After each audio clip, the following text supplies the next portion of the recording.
احترامك تمسح لي في الارض، بس ما تقول هالكلام وانت تمثل الدوله. هاي كلام يقولونه، بس ما يقولون هالكلام. انت تمثل الدوله، عيب. انت رجل امن، عيب.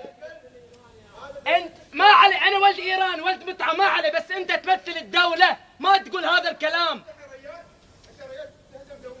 انا اهدم دولتي؟ لحظه، من اللي يهدم الدوله؟ اللي باق مقدرات الدوله، اللي جنس، اللي قتل. انت اللي قتلت. انا احمي الدوله. شو تحمي الدوله؟ تحمي الدوله بالتجنيس، بالسرقه. شفت انك ضعيف، شفت انك ضعيف ما تقدر تتكلم. شنو كلب؟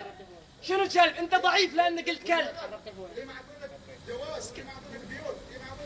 من اللي عاطني؟ من اللي عطاني؟ الحكومه؟ انا هذه ديرتي، مو الحكومه اللي عطتني. شفت؟ تعال بينا. حكومه